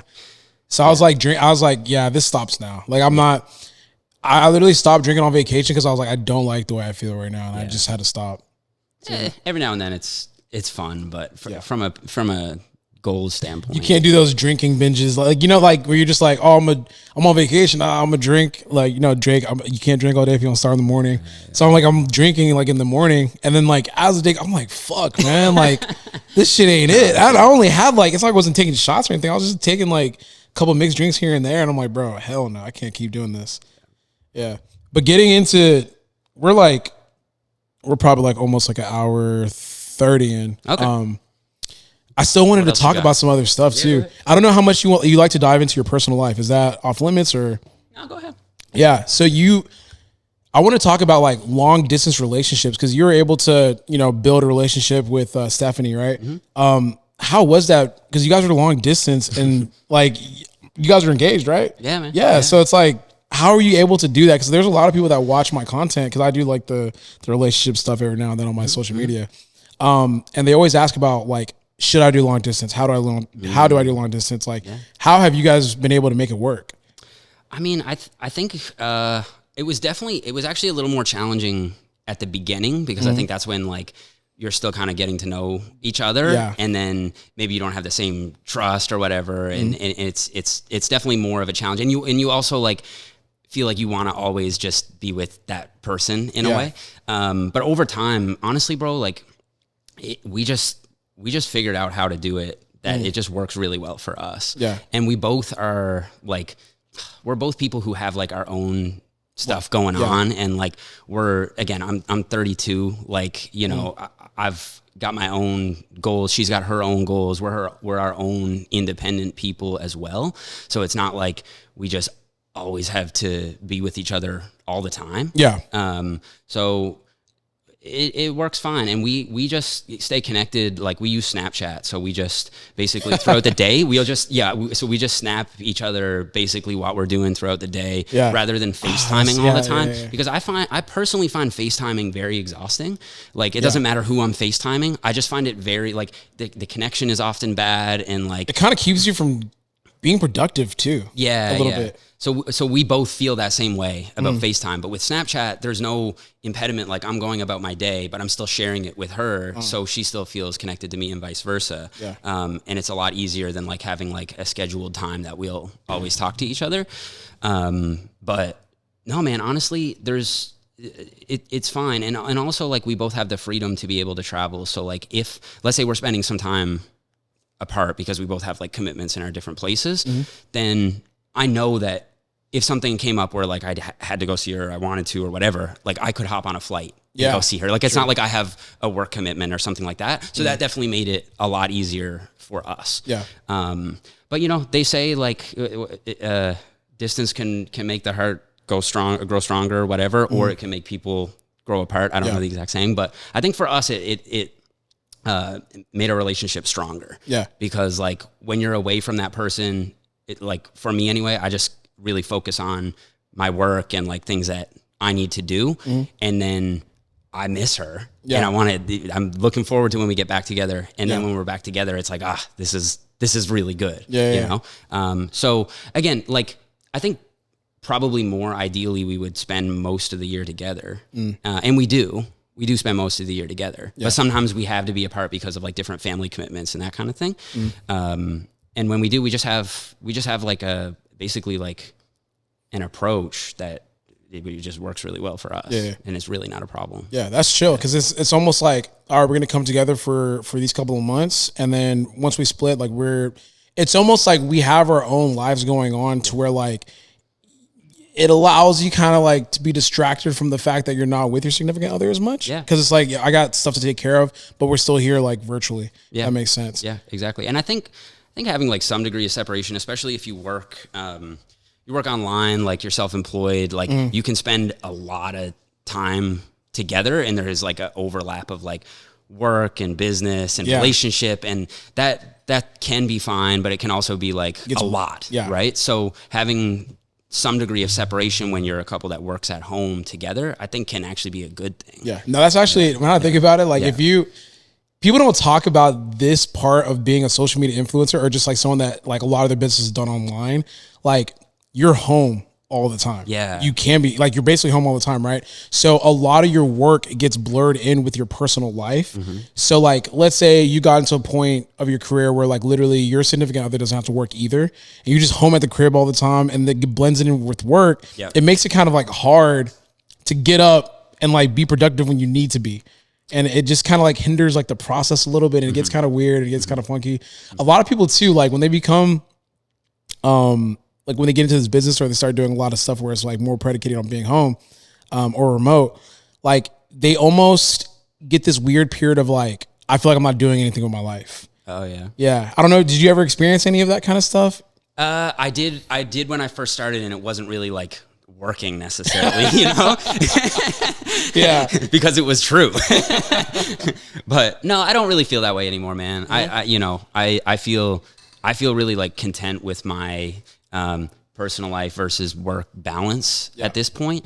I feel like I have a good balance. So I don't ever really like guilt myself for like not doing enough or whatever. Yeah. I've already done like, I didn't have super ambitious goals really. Okay, like I knew I always like, I always was like, had confidence in myself and that I was like, you know, good at this sort of thing. But I probably wouldn't have expected to be like as influential as I am now. So if I get in a mood where I'm like, oh, I'm not doing enough, I just like kind of remind myself how far I've come, and then I just don't feel guilty about it. Yeah, that's good balance. And it's good. It's good. You don't have to always be productive either. Like you can just have fun. You can just chill. That's true. That's true. Every day doesn't. Yeah, because the reason why I bring it up because a lot of these new people that are like in the fitness space, especially like the influencers, like people that just work out. I mean, they just work out and then go home, and that's kind of it. Like it's just like, yeah, you know. And it's so awkward and weird because when you tell people what'd you do today, that's like me and you too, though. Yeah, no, seriously, it's like what'd you do today? I went to the gym. Yeah, it's kind of it. Yeah. It's like damn, like there's nothing worse than you got to go to like the bank or the grocery store. And it's like, what do you got planned for today? It's like, nah. Because sometimes it's like, hey, can you meet today? Nah, I got some stuff to do. And then in my head, I'm like, the stuff to do is like literally go to the gym, go to the grocery store, and like maybe go to the bank, answer some emails, and that's kind of it. Yeah. And I'm like, fuck, man, like maybe I need to get my shit together. But then I'm like, no, kind of my life, you know. That's like, it. That's the kind of script that like society has given you. Like, there's no way you have to live your life, man. Like you can do what you want with your time. Yeah, you've done incredibly well, and even if you haven't, that's still true. Yeah, right. Like you don't have to make it before you can chill. Like you're allowed to have some time just to enjoy yourself. Yeah. So to the influencers listening to this, I mean, actually, nah, y'all should maybe you should do a little bit more. There's a little bit more that can be done because no, there's two, because I think other people would be better off thinking about how can I use this time to get the best reward out of it rather than I'm just gonna grind and like consistency, keep going. It's like, no, take a step back. Yeah. Think about like strategize a little bit. Yeah. Think about your approach and then what's going to be the best use of my time, not how can I fill this time up with the most work possible. Yeah. Because what I wanted to get the point across is like a lot of people, like I said, wake up and go to the gym and then start having like this like imposter syndrome type of thing going on. I'm like, if you feel like that, then, you know, while you're not doing anything, maybe strategize something else that you could do that could add more of a fulfillment factor for yourself. The other thing is, man, like doing nothing is actually really, really good for creativity. Like I bet you some of your best ideas came from when you were just in the shower or you're on vacation, or maybe not with you in particular, but a lot of people are like this. You know, it's so weird. I'm like whenever I'm in the gym, that's when I'm most creative. I don't know. I think I have like ADHD or something. But the gym to you like is kind of your chill thing in a way. You know, like that's almost your escape in a way, right? Yeah, you're so right. That makes so much, because when I'm not at the gym, I'm thinking about 100 different things I have to do, and then when I get to the gym, like I don't allow anyone to interrupt my time. Yeah. So then maybe I'm not thinking about anything, and then that like allows, it gives you that space to allow the ideas to bubble up, because you can't force a good idea to come up. Like, you can try, but it's probably not going to be as good as if it just like bubbled up and you were like, oh, that's a really good idea. Yeah. You know, so you have to chill too. Damn, this guy just fucking okay. Shit, because I always wondered, I'm like, why do all my best ideas come when I'm at the gym? Yeah, because I'll be working out and I'm like I'm just like, oh yeah, I want to do this. I should start this. I'm like, exactly. God damn. Yeah. But then when I get back at home, I'm just like, man, shit. I'm like answering emails and like text messages and all that kind of stuff. And it can lower the anxiety too, because if you have high anxiety, then it's really hard to be creative, because that just like basically hijacks your brain. So if the gym will help you reduce that, then that's great. But if a vacation helps you, or if, you know, whatever it is, just chilling, watching TV or cleaning the house, like whatever is going to be chill, that might allow you to create the space you need to come up with a really good idea. Yeah. I think that would give better long-term payoffs than being like, I'm just going to grind and get this done and this done. And this. There's a time for that. Absolutely. For sure. But there's a time to not do that as well. And that's something I've noticed a lot with YouTube. Like I upload way less often than I used to, but each video performs so much better. Because you're not like burnt out, like just like putting content out. And I just try to make that video as good as I can. Yeah. And I take my time with it to actually be like, okay, how can this, impact the most people? Rather than just being like, oh, I just got to get this out. I got to get this done. I got to get this done. Switching topics pretty hard. What album were you most excited about for 2023? It's funny because like a lot of our conversations, like when we talk, it's mostly about music. Yeah, for sure. And like maybe some fashion shit. But yeah. So are you, okay, well, number one, are you more excited about Utopia or For All My Dogs? And then is there like a certain... Okay, you already answered that question. You keep going. Okay, and then is there like a specific album or artist that you're looking forward to dropping this year? Okay, definitely Utopia over For All My Dogs or whatever that's. I just don't think that. Listen, I'm not. I know you're a Drake guy. And I am too. I am too. But I don't think he's had a really good project since, I guess, More Life. I feel like More Life was his last. I didn't really think Scorpion was fantastic. Scorpion, and I didn't like the dance project. I love that. No. Oh. I hated it. Okay. I hated it when it came out. I was like frustrated. I was like, I understand that Drake is never going to do what you think he's going to do. Yeah. But I was so turned off by the like the left turn he took with that album. And then we went to Miami. And we started playing it like in settings where I'm like, oh, he was in probably like Mykonos, okay, in Greece making this. Okay. And that was the music he was listening to and decided to make an album like that. Because bro, if you're chilling by the pool and you're just vibing, it is such a good album. Yeah, I mean, which is crazy. It's just not. Yeah, I feel you. So I think it's been a while since he's had something good, and I think he's reached that point now where he knows no matter what he puts out, it's going to do incredibly well, and he's going to have his legion of stans that are going to say it's the best, the best album. He's going to have me playing that shit in the gym. It's going to be fine. He's going to get paid either way, so he has no real incentive, I think. It's almost he doesn't like have the same hunger. Yeah, it's almost like what you said. It's like the quality thing. Like it's. Yeah. Why does he have to continue putting good quality music if he knows it's going to go viral? Like, There's no point. And that seems to be his goal. Yeah. It seems to be. It doesn't seem to be to make the best album possible. So yeah. Now I'm not super excited for that, but if it is, I'm obviously going to listen to it. Yeah. And if it ends up being great, then great. Do you think I'm not a hater like that. Do you think he's going to rap on it? It's a good question. It's supposed to accompany a book, right? That makes me think it might be something a little bit more old Drakey, like a little cringe Drakey. I can't tell. I can't tell with him. I just feel like sometimes he does things for the memes, and then like other times, like if you try to read into it, you get the exact opposite. Right. Like I thought, honestly, Nevermind was going to be the rap album that he was actually going to do because he did too, actually. Yeah, I thought that, and then he completely flipped and dropped to 21. Yeah.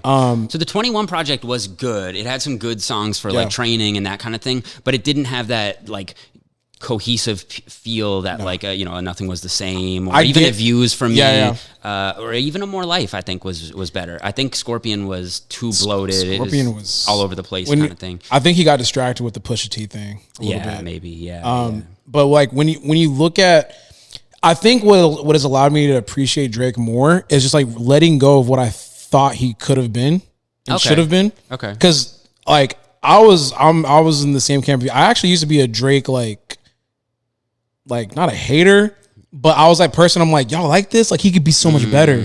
But then I just let that go, and I'm like, you know what, man? He's never gonna be like that. Yeah. And it allowed me to just like let go of all expectations and just enjoy his music as it comes out. Yeah. And a lot of times his music becomes better for me personally over time. But the Utopia, I mean, I don't think Travis Scott has missed yet.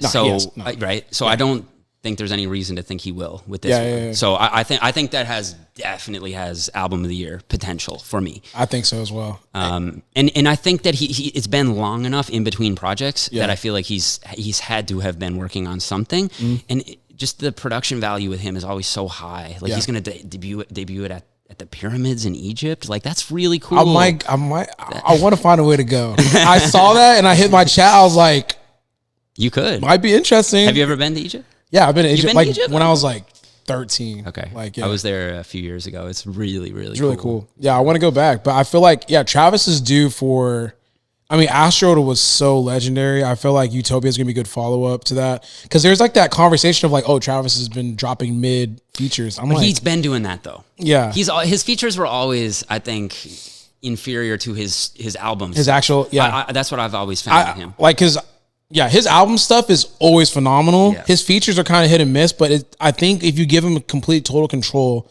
you're going to get the best Travis versus like, hey, I want Travis to jump on this. 100%. 100%. Yeah, I'm stoked for that. What else is there? Do you still listen to Anthony Fantano? That's my guy.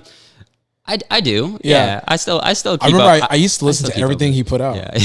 I kind of fell off a little bit though. I think what caused you to be like, I think it's just because like the quality of music has just been going down so low. It's almost like predictable what he's gonna say in a sense, because I mean there's bad music everywhere. Yeah. You know, so I'm like, he's about to give this shit a 3. Like, you know? That's true. Sometimes he surprises me though. Sometimes he does surprise me. Yeah. What did you think about Uzi's album? So I actually thought it was good.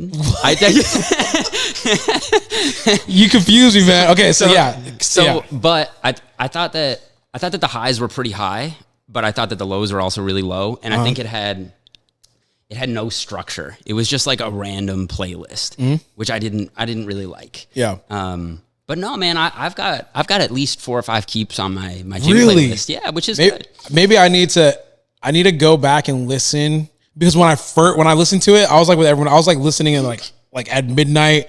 Okay. And I was like, I genuinely had a great time listening to it because I thought it was so bad.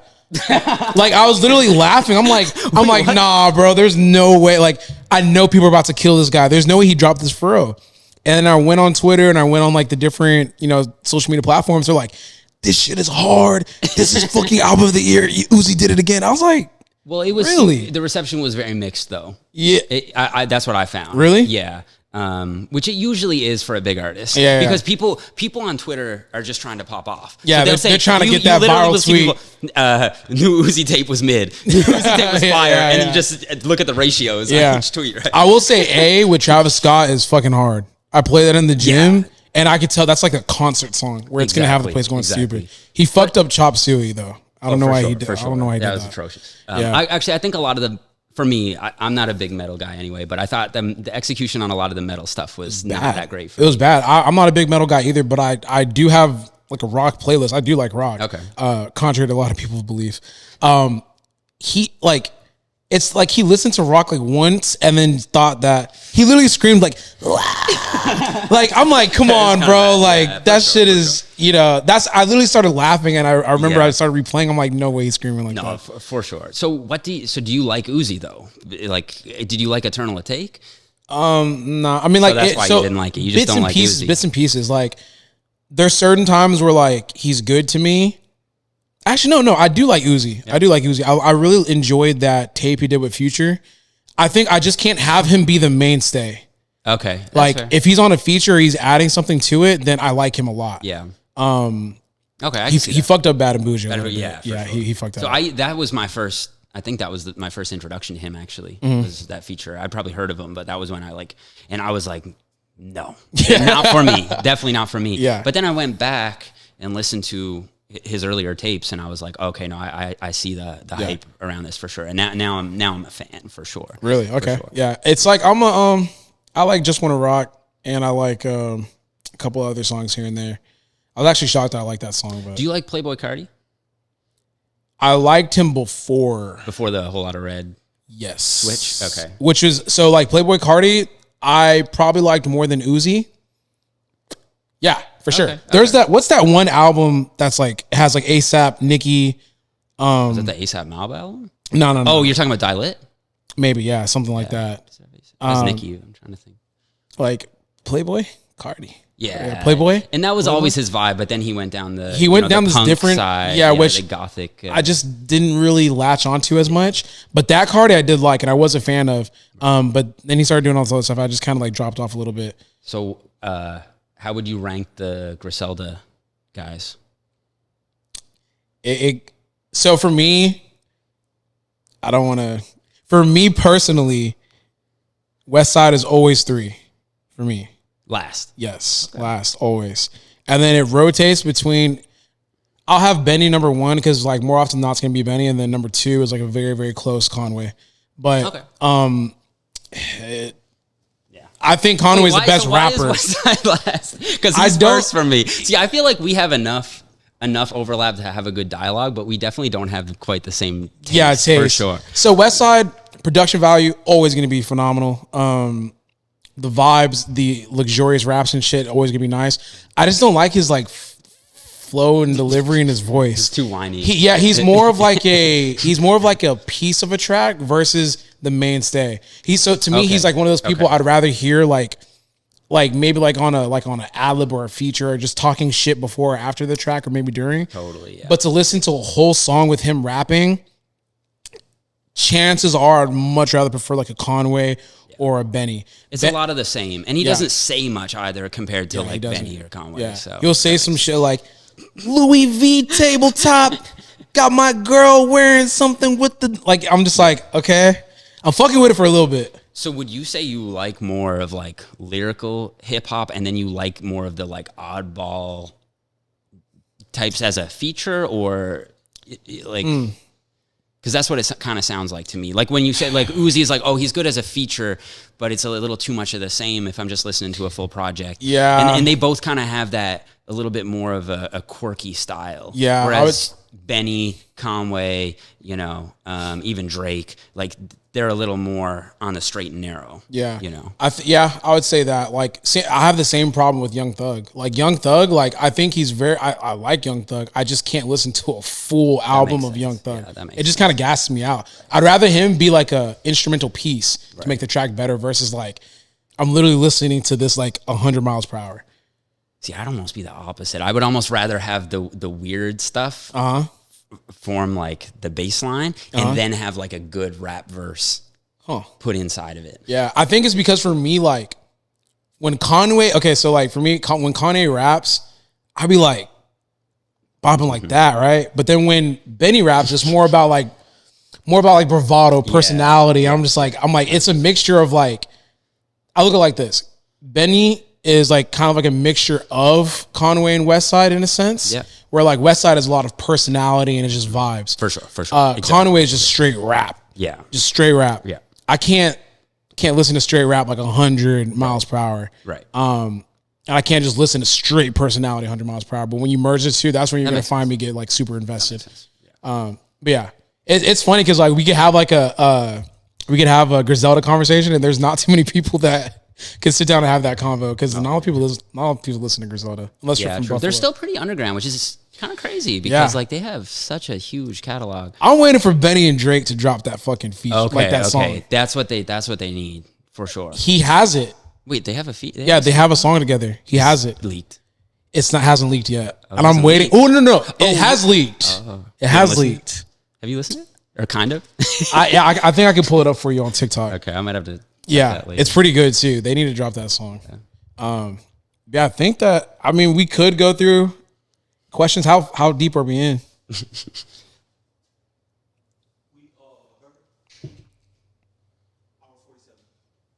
up to you, bro.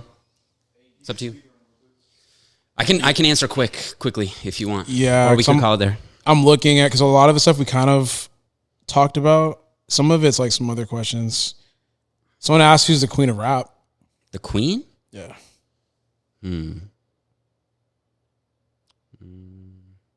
Ice Spice. Hey, I forgot Ice Spice. I do too. She can rap. I probably still go Nicki. Really? Yeah. I got Cardi. Cardi B? Yeah. Okay. That's Nicki, fair too. Nicki, yeah. I just feel like Nicki has like just legendary status though. Like, yeah, she does. So her verse on Twisted Fantasy alone is like, it's goated. Monster, whatever. I don't know. I'll go Nicki. I'm a barb. Been a barb my whole life, and she's just not. I'm a realistic barb, and I'm like, she ain't got no more. Fell off. Yeah, she fell off and she does that kind of came matter, back on a little You bit. can fall off and still be the GOAT. Like, Yeah, for sure. I'm just talking about right now. Right now? Okay. Yeah. In that case, Ice Spice. I really like. I really like Lotto, man. I really like. She's She's dope. There's actually someone on the Griselda label too, Armani. Yes. She's fucking super cold. good. Yeah, she's still super underground though. You know what? Yeah, I'm gonna look if she has any. What do you think of? Actually, never mind. Go on. No. What's up? What was that one? I forget her name now. Red, something red. Oh my I'm sure God. you've seen this. Booty Hole Brown. Yeah. Is that the girl that? Sorry, is that the girl that peed? Like, yeah. Never mind. Jesus. Anyways. Yeah. It's a catchy song. We're going to Miami soon, and like Bella wants it to be our soundtrack of Miami. Okay. What is it? My pussy pink and my booty hole brown. Who are you asking? Taylor Atwood, my boy, asked, has height, where'd it go? Come on, Taylor, why are you asking this question? Has height ever hindered us negatively or positively? In us? You want me to answer this for him? You tell me. Has height ever, I know you used to have like in your bio 5'5" or 5, you know. I don't think so. If anything, I think it's helped because if you're shorter and if I put on 25 pounds of muscle, you're going to notice it on me so much more than you will on someone who's 6 foot. Yeah. Someone who is 6 foot and puts on 25 pounds of muscle is not going to look as jacked as I am. Taylor, the only time where I don't like being short is when I buy clothes. That's about it. Because we have muscle and it makes like the fit of it a little bit awkward. For sure. So that's the only annoying thing for me personally. I never actually feel short. Only time I feel short is like when I'm at the club. Like if I go to a club, I just don't go to a club. Yeah. See, there you go.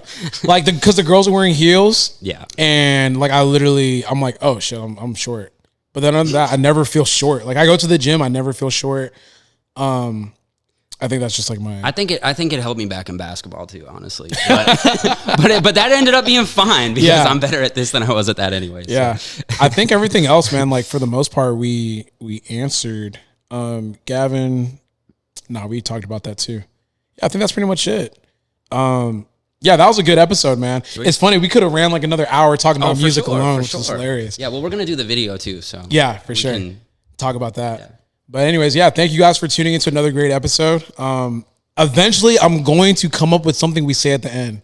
We need to have like I'm like thinking out loud, but we need to have like a beginning thing, and it's like, all right, guys, top 3 things that happened this month or this week. I don't fucking know, but check us out check Jeff out on his channels. I think everything is just Jeff Nippard, right? That's it. Yeah, I got it. Yeah, I'm the only one. Yeah, that is true.